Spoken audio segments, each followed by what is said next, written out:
akože pohovor, hej, na téma partnerských vzťahov. Takže když bychom se, Mati, vlastně zamysleli a nacítili nad tím, vlastně, co nás na té vztahové úrovni nejvíc jakoby posunulo během toho našeho života, jako ať už, že každý zvlášť a teraz vlastně pak už jsme se dostali k tomu bodu, že společně, tak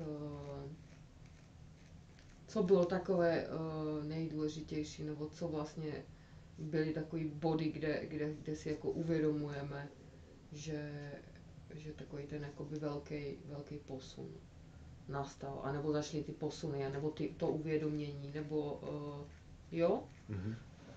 Můžeme se chytit čehokoliv, co nám tam jakoby takhle přijde, že takový jakoby podstatný věci, tak určitě tam vnímám jakoby tu rovinu toho, že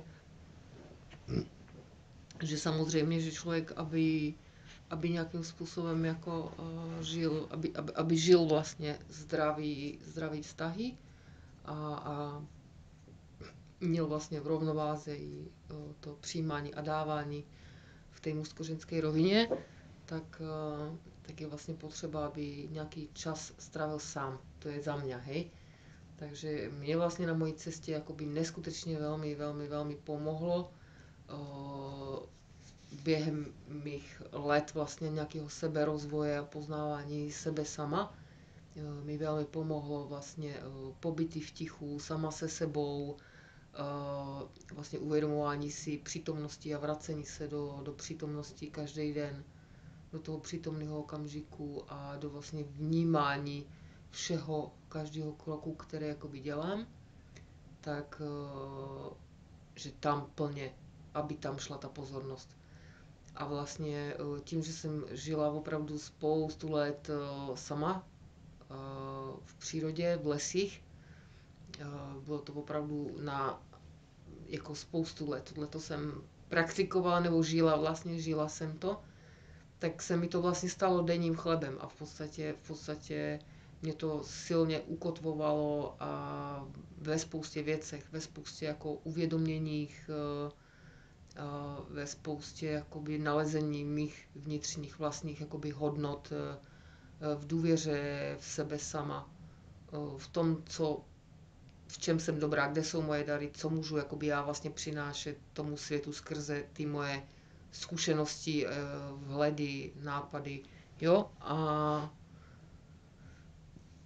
vnímám, že za mě vlastně Indiáni určitě ne náhodou, já tak velmi ráda používám vlastně to, co vlastně Indiáni sdílejí, žijí, předávají, protože v tom vidím hodně vidím v tom vlastně spoustu jak to říct slovně, no, prostě mě to vlastně velmi inspiruje mě to a vybouzí vlastně, až často mě to vlastně vyburcává k tomu, abych měla tu odvahu v sobě, protože vlastně část nějaký mojí duše je indiánská velmi silně a cítím vlastně tu potřebu se sdílet a potřebu žít s lidma v komunitě, v kmeni a spolupracovat a tvořit hezké hodnoty a inspirovat se vzájemně a vlastně posouvat vlastně úroveň vědomí, nebo já nevím, jak to nazvat, jo, nějakým způsobem jako kupředu, abych mohla vlastně nějakým způsobem přispět k tomu přirozenému toku lidstva a k té evoluci a k tomu posunu. Jo, takže za mě vlastně Indiáni pro mě vždycky, když jsem se cítila nejhůř a bylo mi těžko, tak Indiáni pro mě byli inspirací. Proč? Protože je to úplně, oni navracejí lidstvo a dělají to stále úplně do přirozené rovnováhy nás, sebe samých, do té přirozenosti a harmonie a souladu s tou přírodou, se vším vlastně, co nás obklopuje, se vším, co žijeme každý den, jo, prostě návrat k sobě a skrze přírodu. Jak jinak než skrze přírodu, protože my jsme příroda je všechno, je v nás, my jsme v ní, prostě je úplně To je úplně přirozená věc, od které se vlastně lidstvo odtrhnulo. Nechci být přechytrala, jo, ale tak vnímám, že tato se jak rozkecal. Dobre. Vnímám, že tato rovina, nebo jak to nazvat, kterou vlastně přinášejí indiáni, Mhm. tak má opravdu neskutečnou sílu, moudrost a všechno. Pro mě v tom je všechno. To, co vlastně indiáni... Je to úplně jedno, jestli to jsou kmeny z Jižní Ameriky, ze Severní Ameriky, jestli to jsou prostě Huičolové, nebo Aztékové, nebo jestli to jsou Kogi, Aruakos. Je to v podstatě jedno. Všichni vedou k té stejné věci, stejně tak jako všechny náboženství. A vlastně o čem teda to je, že vlastně ta rovnováha všeho. Rovnováha ve vztazích, rovnováha v přírodě, přirozený cyklus rovnovážný, prostě zase, že ten kruh, kolo, kmen, prostě tohleto.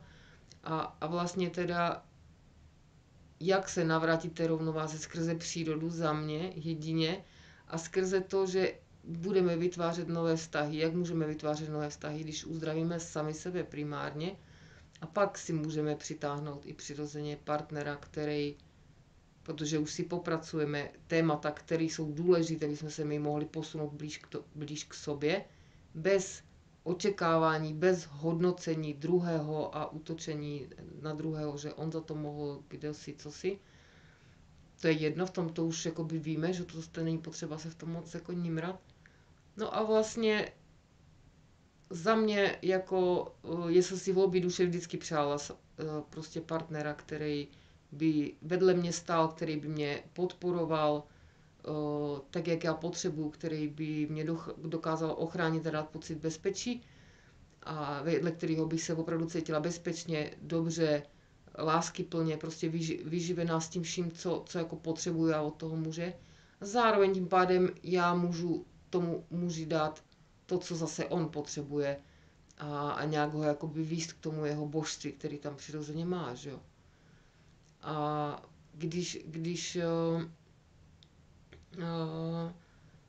uh, když vemu vlastně to, že vlastně v momentě, kdy já jsem se velmi, velmi jako zaměřovala na to, že už by jsem potřebovala nějakého partnera, že jsem dlouho sama a měla jsem opravdu velmi, velmi náročný období a bylo to pro mě velmi těžké, protože jsem žila spoustukrát prostě na kraji vlastně, jak to říct, no vlastně bez zdrojů, vlastně na kraji společnosti, ať už na ulici, prostě bez peněz, bez práce, bez rodiny, jo, úplně bez základních vlastně důležitých životních potřeb. A vlastně jsem se mnohokrát dostala do velmi extrémního bodu a do velkého tlaku. A pod tím tlakem, ale díky bohu za to, se začalo nořit jako keby nový semínko ve mně. A já jsem v podstatě v momentě, kdy jsem vypla to, že potřebuju už já nějakého chlapa, protože tohle to se ve mně neslo nějaký čas, že však já už přece jsem připravená, já už mám tohle popracováno v sobě, tak už by jakoby mohl ten správný chlap přijít. A přiznávám se, že jsem se na to nějak jako svým způsobem upla, že jsem si říkala, tyjo, proč jakoby to ještě, a nímrala jsem se v tom, že říkala jsem si, tyjo, jak to, že ten správný muž ještě jakoby nepřichází. A pak vlastně v momentě, kdy jsem to vypla, tak prostě vypla, nebo přestala jsem na to zaměřovat pozornost a zase jsem jí zas a znovu obrátila dovnitř, do sebe, k sobě, tak se to začalo měnit, že jo. Začalo se měnit i jakoby v okolí a začalo se měnit to. Díky tomu, že vlastně mám v sobě, vnímám hlubokou, láskyplnou i mateřskou energii a esenci a vlastně i důvěru, až někdy naivní jsem měla v minulosti, tak jsem si vlastně přitáhla toho nejlepšího muže, který vlastně tady teďka vedle mě sedí a teďka mu předávám slovo. A děkuji za pozornost. Nashledanou. Moc hezky, že povedala si to veľmi pekne. Vlastne celý ten príbeh, ako vlastne ty si sa Jak som sa dostala vlastne, si to... propracovala k tomu. A No, v podstate som to povedala v krátkosti, ale vnímam, že bolo fajn tam povedať aj také tie okolnosti, vieš, že vlastne, že prečo kam ma to zavedlo, cez co a také ďalšie akoby hovor. súvislosti. Môj asi taký najdlhší vzťah bol s mojou ex-manželkou, s ktorou sme boli 20 rokov, kde tiež vlastne sme prechádzali od zamilovania cez od zamilovania cez závislosť jeden na druhom. Hrali sme si tam rôzne role ako matka, syn a otec, dieťa alebo dcéra. A rovina partnerská tam bola veľmi málo. Proste väčšinou sme si hrali nejaké takéto role. Čo ako nie je zlé v tom vzťahu si zahrať, lebo proste človek má možnosť vnímať aj sám seba aj z tej úrovni. Ale v prvom rade pri partnerskom vzťahu je to vzťah dvoch rovnocenných bytostí so, so svojimi darmi aj tieňmi a v podstate žiť v tom partnerskom vzťahu samého seba, čo mi aj teraz veľakrát dáva zabrať, že každý deň sa k tomu musím vrácať, že som tu v prvom rade sám pre seba, alebo respektíve, že toto, čo sa mi tu manifestuje v realite, som vlastne ja, moje vnútro. Mhm. Takže vlastne vnímam, že tie vzťahy a vlastne, že to, čo ten druhý mi zahrá a ja s tým nie som stotožnený, tak to je v podstate, to vychádza z ega. Je to stále to, že by som chcel toho partnera mať nejako tak, ako si ho ja predstavujem, alebo chcem, aby Mhm. ten partner fungoval, alebo proste aký, aby mal byť. A neustále dôležité, potrebné sa vrácať do toho, že ja som tu sám za seba, ja nemám právo ani povinnosť nikoho meniť. Buď, buď s tým rezonujem a učím sa z toho niečo, alebo proste je to vzťah, ktorý sa ďalej asi potom ťažko posunie, keď človek nepripustí to, že keď obviňuje toho druhého miesto toho, aby sa pozrel na svoje zranenia, ktoré ho vedú k neprijatiu toho druhého partnera. Zároveň vnímam aj tú úroveň, že tá samota v podstate samota je pre mňa teda, z mojej skúsenosti, pre mňa bola dôležitá, keď vlastne som zostal sám po predchádzajúcom vzťahu, kde som si ešte išiel silné zranenia z detstva, ako boli neprijatie a proste opúšťanie a odmietanie. To som si niesol z detstva a vlastne predchádzajúca partnerka mi to perfektne zrkadlila, že som mal možnosť to vidieť. A kde som ešte veľakrát vnímal tú úroveň, že som mal ako veľké množstvo neseba hodnoty v sebe, že som nevidel svoje kvality a tak tým pádom som vychádzal v niektorých situáciách akoby, že som, že som si tú partnerku určitým spôsobom akoby aj kupoval proste moju priazeň, teda jej priazeň som si kupoval spôsobom, že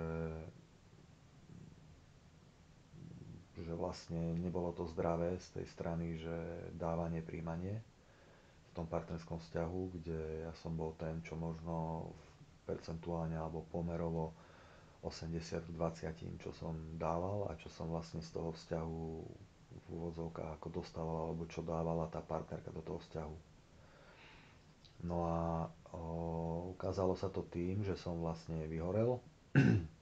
Ukázalo sa to tým, že som sa dostal v podstate skrze svoje aj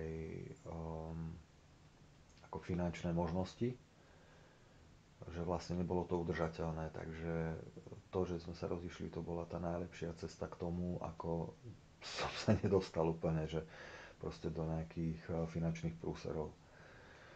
No, potom som bol v podstate nejaký, skoro rok som bol sám, kde som si poliečoval rozchod predchádzajúceho vzťahu a tam mi veľa vecí prišlo, že, že vlastne sa mi veľa vecí ukázalo, že čo som robil, z akej úrovni som robil, aké som mal zámery.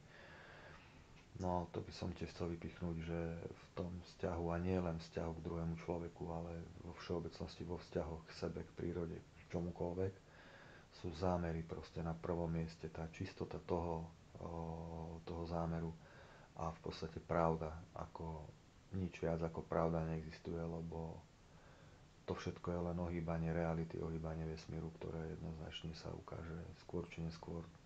To vedie do slepej uličky. Tam nie je možný rast. A zažil som, neviem po koľkátý krát, ale fakt dvojtýždňovú ťažkú chorobu, proste v horúčkách, sám, s tým, že vlastne úplne depresie, úzkosti, absolútne som sa nedokázal sústrediť na nič, proste v kuse mi myšlienky išli do minulosti a som si prehrával krásne veci z predchádzajúceho vzťahu a vlastne bol som v tej roli obeti, v tom utrpení, ale očividne som to potreboval na to, aby, aby som si už povedal dosť a v podstate prišlo to tak, že musel som sa začať sústreďovať len na prítomný okamžik, ale doslova do písmena.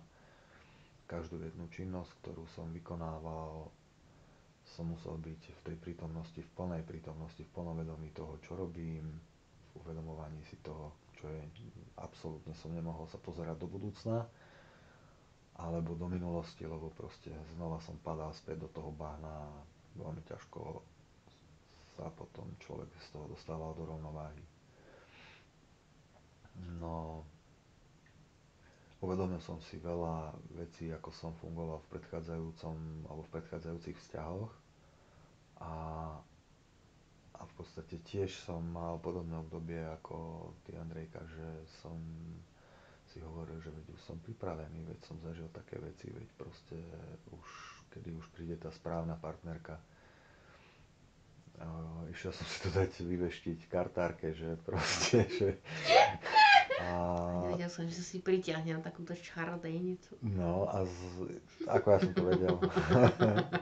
Proste Pecheche. ja som tam išiel, ja som tam išiel po leveloch, vieš, že proste od menšej Kruciálne. čarodejnici k väčšej, ešte k väčšej, ešte k väčšej, až nakoniec Ja som som si... najväčšia. Ty si tá najväčšia, no. Jak to víš? No, lebo vím. Lebo proste to, čo máš ty zažité a odžité a prežité, to nemá žiadna z nich skúseností. A A tá kartárka mi povedala, že vlastne to bolo nejak október minulý rok, nie, pred 2 rokmi. Si mi to hovoril No, nejaká. Že už to mělo byť, tak nejak som no prišla pozdě. a mi povedala, že marec, apríl 2023, tak došiel apríl, hovorím, kokos nikde, partnerka, kde si? Som písal kartárke, že nejak ti to ne... No, no, Tajnie. no, tiach, no, nejak ti to nevyšlo časovo, vieš. A ona povedala, že vlastne, že hej, hej, že proste čas je relevantný, že čas neexistuje a je to len posun v realite a je to aj o tom, že ako ja pripustím to, že aby tá nová partnerka mohla, ako mám ukončenú starú partnerku a ako som v plnom prijatí toho, čo sa vlastne má diať alebo čo sa deje. No a nakoniec to došlo. Došla mi do cesty Andrejka. Jaký to bylo? Bylo to nádherný. Počkej, nebudeme sa tady teďka to. Dobrý. Počkaj, ešte Hovor. jednu vec som chcel Máš tam. to dlhú, hovor. A ešte tam by som chcel vypichnúť tú vec, že keď som vchádzal do nášho vzťahu, tak som vchádzal s tým, že že priťahovala si ma ako žena, ale proste nebol som zamilovaný. A to bolo podľa mňa to dôležité, pretože tým, že som nebol zamilovaný, tak som tam mal aj zdravý rozum, sedliacky Aj ja rozum. som to tak No, mala ináč, no. že tam bol aj ten sedliacký zdravý rozum, ktorý vlastne mi stále pripomínal, že proste nepomenovávaj to, je nám spolu dobre proste a uvidíme, čo sa bude Nechaj diať. to plynúť. A pripúšťam úplne všetky možnosti. Aj to, že môžeme byť spolu, že môžeme spolu zostarnúť, aj to, že môžeme spolu prejsť kus cesty a proste sa rozísť, proste všetko je tam reálne možné. A tým pádom som akoby si ťa nezačal idealizovať, ale vlastne som ťa vnímal aká si, ako sa vlastne prejavuješ a vnímal som seba a svoje pocity z toho, ako si ty voči mne reagovala a ako vlastne som to ja vnímal. Lebo tie začiatky, akože my sme nemali prechádzku rúžovou záhradou od začiatku. Či už to bola sexualita, alebo čokoľvek. Proste tam boli, boli veci, kde som non-stop išiel do pokory, non-stop proste zvedomovanie, non-stop, non-stop. A potom ešte jeden taký veľmi silný zlom, kde už som pochopil, že proste, že už ťa mám silno v srdci a že vlastne chcem, proste, že si pre mňa veľmi dôležitá. Že my si jako uvědomujeme, lásko, že to je úžasný, si myslím, že si uvědomujeme, že my jsme prostě ty průvodce taky toho, že aby prostě příroda se posouvala, aby se posouvalo to lidství prostě a rovnováha v těch vztazích. A my nejsme nikdo, prostě nějaký hlasatele tady jediný univerzální No pravdy a jasne. toho, jak má vypadat dokonalý vztah vůbec. Mhm. Máme prostě jako, každý máme svoje stíny, minusy, Mhm. plusy, že tohle i vnímám jako vypichnout, jo, Mhm. že lidi můžou začít brblat a mě to nezajímá, ať si každý říká, co chce. Víš, takový ty, No jako, jasne, že jasne. jo, zase tady každý teďka bude učit, No, prostě my no, tady no, no. nevyučujeme, jak kdo má žít, anebo jak kdo, my tady jdeme jenom nějakým příkladem. Presne tak. To si myslím, že je Mhm. fajn povedať, Mhm. že my tady jdeme příkladem k tomu, jak to může vypadat, anebo jak to může, a myslím, že to z nás je cítit. Já jsem neprošla žádným partnerským seminářem, výcvikem, prostě Mhm. naučil mě to život. Mhm. Každý může mít tu cestu jinou, Mhm. ale to je fajn toto. Že ako silno cítim, mňa ako partnerský vzťah neskutočne nabíja a doplňuje práve, že a normálne vidím, jak sa tá dynamika mení, že keď vlastne ty si máš uchopenú v niektorých situáciách tú mužskú úroveň, tak vlastne ja tam prechádzam do tej jemnosti, do tej ženy a potom sa to aj mení. Vieš, že naopak, že keď ty si zase taká v tej jemnosti, krehkosti, ako si bola tie 2 týždne, že úplne si bola taká jemnúka, tak ja som normálne pociťoval v Ti sebe to dělá takú dobře, mužskú no. silu. Veľmi dobre mi to robilo, ako v tom, Mhm. že som sa aj mal chuť prejaviť sa, aj som mal chuť proste ešte viacej spraviť niečo, vieš, že som bol taký akčnejší. Mhm. A, a zároveň pre mňa, pre to tvorenie je žena abnormálne, akože inšpirácia proste. Ja to vidím, že keď som bol sám, hovorím, ja som nedokázal absolútne toľko to tvoriť, alebo že proste, že povieš niečo, proste nejakú víziu dáš a vlastne ja reálne robím kroky. Vieš, že proste mali by sa pozrieť, že proste povieš o niečom, tak ja mali by sa pozrieť priestory, zavolám, hentam, napíšem, vieš, že proste zorganizujem to, aby sme sa dostali na ten priestor. Vlastně to má tie ucelené vlastně No. kroky, no. Alebo to, že napríklad, že ti príde, že potrebuješ ísť do prírody alebo niečo, vieš, tak proste, že som ten, ktorý to akoby zhmotní, vieš, že, a rýchlo. A to znamená, keď rýchlo, to znamená, že vlastne, že si ladíme.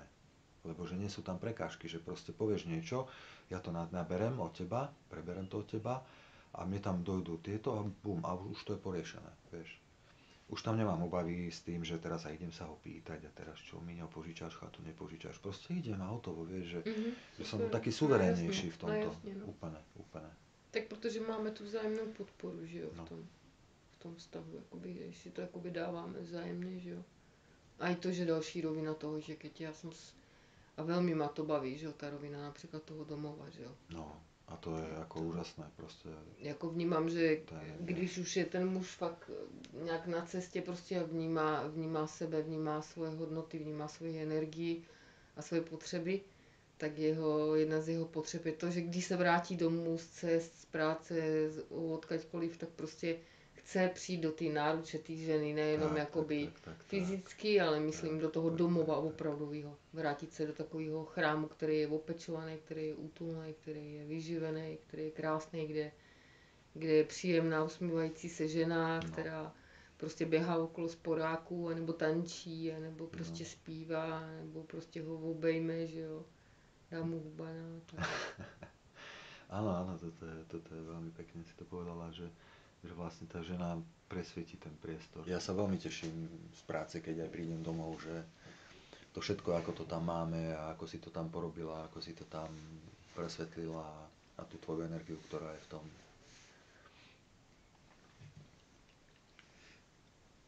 Takže to je o žene, vieš, že niektoré ženy chcú obrovské paláce a nedokážu presvetliť ten priestor, tak ten priestor je chladný. Ja tam mám také niečo, čo vnímam, že je veľmi dôležité vo vzťahoch, je vlastne to, že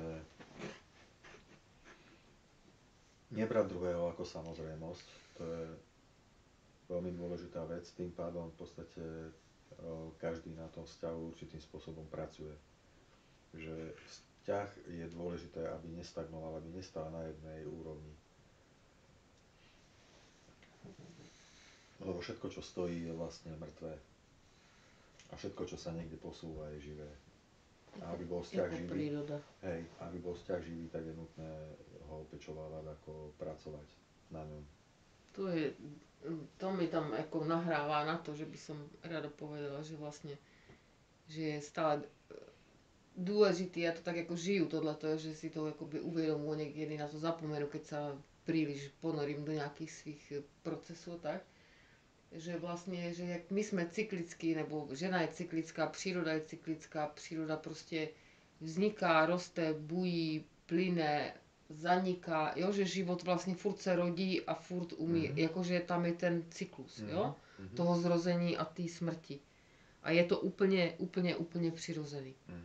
Jo, že i my vlastně stejně s tím, proto my, čím víc jsme napojení na tu přírodu, čím víc jsme my propojení s tou přírodou, tak tím víc vnímáme tyhle cykly, ty přírody.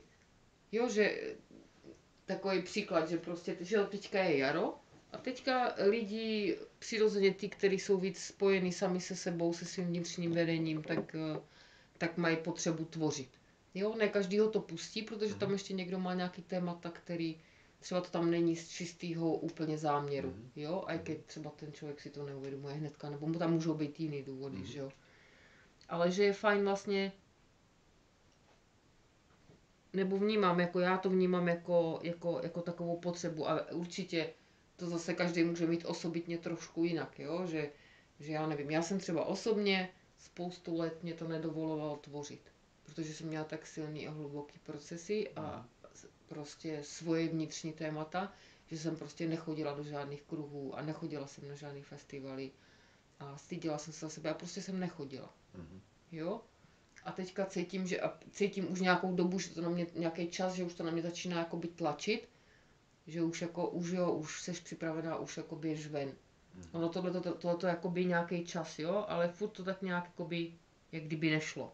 Jo, nebyl prostě správný čas, nebylo správný načasování. A teďka cítím, že jo. A to je přesně to, že tím chci říct, že jako nemusí to být vždycky na jaře, pro každýho, ale je to přirozený. Jak sa prebúdza príroda, proste stromečky začínajú rásť a všetko začína bujeť a tak. Tak aj my tak akože máme nový vietor, keby. Hej, že vlastne ten mikrokozmos, makrokozmos je všetko jedno. Že vlastne ako aj na jar, že ako hovoríš, že sa sadia semienka aj a v podstate tak teraz tou jarou, jak začína ten život, tak vlastne prichádzajú také inšpirácie do toho života. Postupom, ako sa menia tie ročné obdobia, tak sa vlastne mení aj to, že človek s tou inšpiráciou začne pracovať, že že už je v plnej Tak sme v té hojnosti. beranovské No. energii zase, jo, to je zase další, že No. vstupili jsme do Berana, že jo, před pár dníma. A Beran je co? První znamení zvěrokruhu a je to prostě energie první, že jo, první jarní prostě síla, že jo. A je dost jakoby průbojnej, tvrdohlavej a že jo, tak zase si dát pozor na to, že to jsou jakoby souvislosti další, že jo, s těma věcma. No ešte ďalej vnímam vo vzťahu, že je dôležité proste vnímať toho druhého, jeho potreby a no, jeho potreby v podstate a vnímať ho, v akej hĺbke toho druhého partnera vnímam, je tiež veľmi dôležité, lebo až keď sa tí dvaja stretnú na viacerých úrovniach ako len na tej slovnej, tak tam vidím, že vtedy je možné s tým vzťahom niečo robiť, alebo teda ten vzťah môže napredovať.